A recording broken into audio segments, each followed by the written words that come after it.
గోదావరి పోలవరం వచ్చే వరకు గోదావరి జలాలు తీసుకుని కృష్ణా డెల్టాలు వేసి మనకి కృష్ణా జలాల్ని రాయలసీమకి తరలిచ్చాం.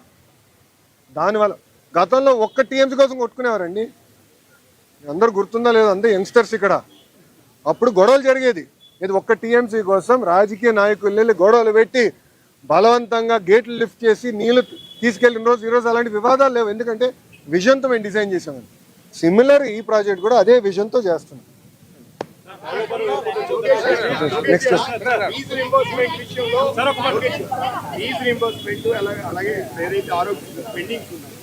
మేజర్ సెక్టర్ స్టూడెంట్స్ కానీ ఎవరైతే విద్యార్థులు కానీ ఇబ్బంది పడుతున్నారు.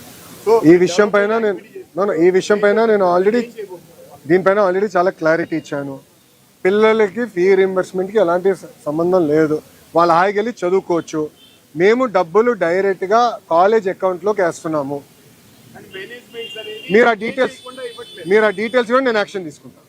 2024 తర్వాత మేము సగం already we have clear. Balance also we are going to clear in the next 1-2 months. There is no ambiguity. ఆ డబ్బులు డైరెక్ట్గా కాలేజ్ అకౌంట్లోకి మేము వేస్తున్నాం.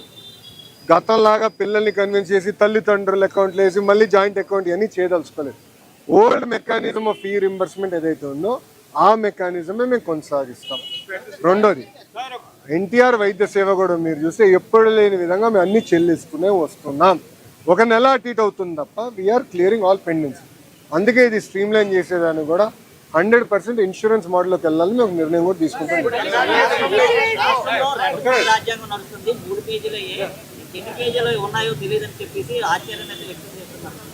ఎవరమ్మా? రాష్ట్రంలో రెడ్ బుక్ రాజ్యాంగం నడుస్తుంది, కేవలం 3 పేజీలు అయ్యాయి అంటున్నారు. ఇంకా ఎన్ని పేజీలు ఉన్నాయి అర్థం కాలేదనేసి అంబటి రాంబాబు. చట్టాన్ని ఉల్లంఘించిన వాళ్ళు ఎవరు నేను వదిలిపెట్టాను.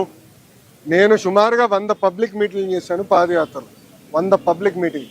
ప్రతి పబ్లిక్ మీటింగ్లో నేను ప్రజలు చెప్పా, ఎవరైతే చట్టాన్ని ఉల్లంఘించి ప్రజల్ని, తెలుగుదేశం పార్టీ కార్యకర్తలు, నాయకుల్ని ఇబ్బంది పెట్టారో వాళ్ళు నేను ఎవరిని వదిలిపెట్టాను అని నేను ప్రజలకు హామీ ఇచ్చా. ఇచ్చిన హామీ మేరకు ప్రజలు మమ్మల్ని గెలిపించారు భయ్యా. సో మా పైన బాధ్యత ఉంది, అమలు చేయాల్సిన బాధ్యత మా పైన ఉంది.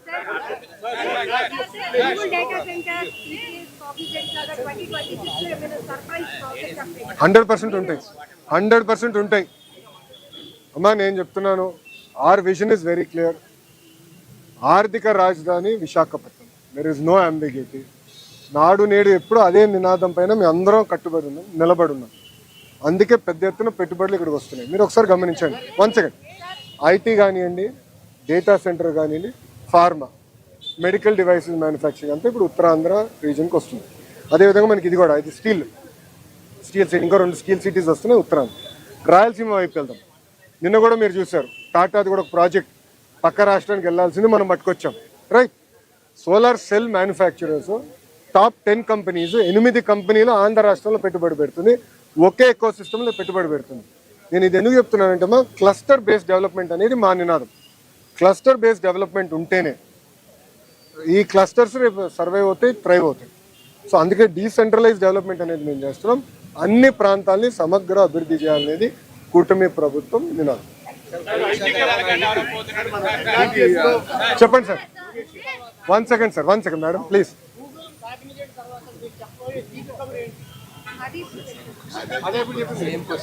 Coming soon. సర్ప్రైజ్ ఇస్తాం సార్. మీరు నాకన్ స్పీడ్లో ఉన్నారు. అరే 5 సంవత్సరాలు ఏం తీసుకురాలేమో అడిగారు. 6 నిమిషాలు కష్టపడి మేము పరిగెత్తే వాళ్ళేమో ఎప్పుడు నడిపి చేస్తాం sir. No see but we are very serious. ఇప్పుడు మీరు ఒక మాట అండి, ఎప్పుడు రాని విధంగా విశాఖపట్నానికి ప్రెటెన్షన్ వచ్చింది. అందరూ విశాఖపట్నం గురించి మాట్లాడుతున్నారు. It is a fact. Right. IT కానివ్వండి, డేటా సెంటర్లో కానివ్వండి, అందరూ ఇప్పుడు డిస్కషన్ స్టార్ట్ అయింది. డేటా సెంటర్లో కూడా ఇంకా న్యూస్ ఉంది. ఎందుకంటే మా లక్ష్యం 6 GW, 6 GW of data centre eco system. 6 GW తర్వాత మేము బ్రేక్, అక్కడతో ఫుల్ స్టాప్ చేద్దాం. 1 second let me finish. 6 GW achieve చేయాలి. ఐటీలో కూడా నా లక్ష్యం ఏంటంటే టాప్ 100 కంపెనీస్ ఏదైతే వాళ్ళందరినీ విశాఖపట్నం తీసుకోవాలని లక్ష్యం పెట్టుకున్నాం. చేసి చూపిస్తాం. 1 సెకండ్.